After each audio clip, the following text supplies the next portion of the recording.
निबंध लेखन कला का एक सशक्त माध्यम है। हिंदी साहित्य के अन्य विधाओं की भांति हिंदी निबंध का आरंभ भी भारतेंदु युग से ही माना जाता है। स्वयं भारतेंदु और उनके अन्य लेखकों ने विभिन्न पत्र पत्रिकाओं के द्वारा इस विधा को सुविकसित और समृद्ध बनाया। इस युग में भावात्मक, विचारात्मक तथा व्यंग्यात्मक जैसे विविध निबंधों की रचना हुई। इनमें जीवन के विविध पक्षों का चयन और वैयक्तिकता का सुंदर समावेश देख पाएंगे। द्विवेदी युग में आकर अध्यापक पूर्ण सिंह, चंद्रधर शर्मा गुलेरी, बाल मुकुंद गुप्त आदि ने यद्यपि श्रेष्ठ निबंधों की रचना की है, परंतु कला की दृष्टि से इस युग के निबंध ने अधिक विकास नहीं किया। युग के अनुरूप प्रमुख स्वर सुधारवादी रहने के कारण निबंध कला की और इस युग के लेखक अधिक ध्यान नहीं दे पाए। आचार्य रामचंद्र शुक्ल ने हिंदी निबंध कला को उसके उत्कर्ष पर पहुंचाया। गंभीर विषय प्रतिपादन, विद्वता, निजत्व और सूक्ष्म चिंतनपूर्ण तर्क शैली आदि विशेषताओं के शुक्ल जी ने हिंदी निबंध को प्रौढ़ता प्रदान की। गुलाब राय,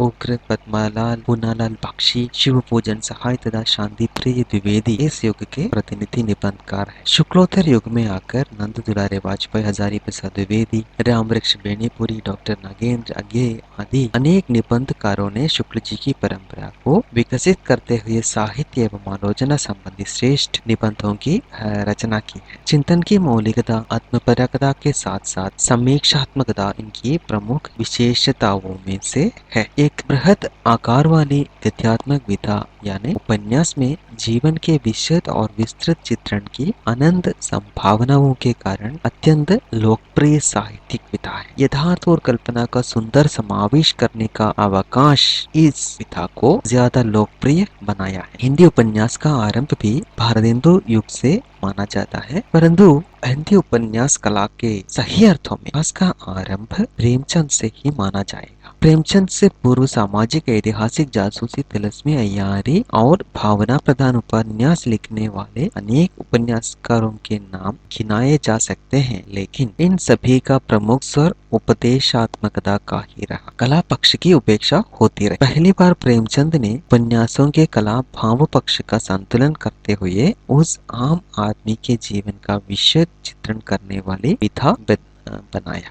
उसे साहित्यिक के साथ साथ एक सामाजिक प्रतिष्ठा भी दिलाई। प्रेमचंद के अतिरिक्त जयशंकर प्रसाद, डायनेन्द्र, भगवती शरण वर्मा, चतुरसेन शास्त्री और विश्वम्भर नाथ कौशिक आदि उपन्यासकारों ने भी इस विधा के विकास में योगदान दिया। प्रेमचंद युग के बाद उपन्यासकारों में मार्क्स और फ्रॉइड के सिद्धांतों का नकर लिखने वालों में लीलाचंद्र जोशी, अमृतलाल नागर, यशपाल और रंगे राघव का नाम उल्लेखनीय है। अब हिंदी उपन्यास आंचलिक उपन्यासों और लघु उपन्यासों के रूप में भी लिखा जाने लगा है। इस वर्तमान युग में आकर उपन्यास कला के पुराने तत्व प्रायः पिछड़ने लगे हैं। नए उपन्यास लेखकों की एक बहुत बड़ी जमात में से धर्मवीर भारती, रंगे राघव, मोहन राकेश, शिवानी, निर्मल वर्मा, कृष्णा सोती, रामदरश मिश्र, भीष्म साहनी, केदारनाथ सिंह, बन्नू भंडारी, कल्पना मिश्र जैसे कई उपन्यासकारों की चर्चा की जा सकती। इन उपन्यासकारों ने नए युगबोध, नई समस्याएं और नई संबंधों को आधार बनाकर उपन्यास लिखे हैं। आज का हिंदी उपन्यास बाह्य जीवन की अपेक्षा अंत जगत का चित्रण अधिक करने लगा है। पंचम वेद के नाम से जाने जाने वाली गद्य विधा नाटक की एक बहुत प्राचीन परंपरा भारत में रही है। हिंदी नाटक का विकास निश्चित रूप से भारतेंदु युग से माना जाता है। भारतेंदु जी को हिंदी नाटक का जनक माना जाता है। स्वयं एक कुशल अभिनेता होने के साथ साथ वे सफल नाटककार भी थे, अतः हिंदी नाटक और रंगमंच के विकास में उनकी ऐतिहासिक भूमिका रही है। भारतेंदु युग में मुख्यतः ऐतिहासिक, पौराणिक और रोमानी नाटकों की रचना हुई है। ये नाटक मनोरंजन के उद्देश्य के साथ साथ जन जागरण लाने के लिए भी लिखे जाते थे, किंतु खेद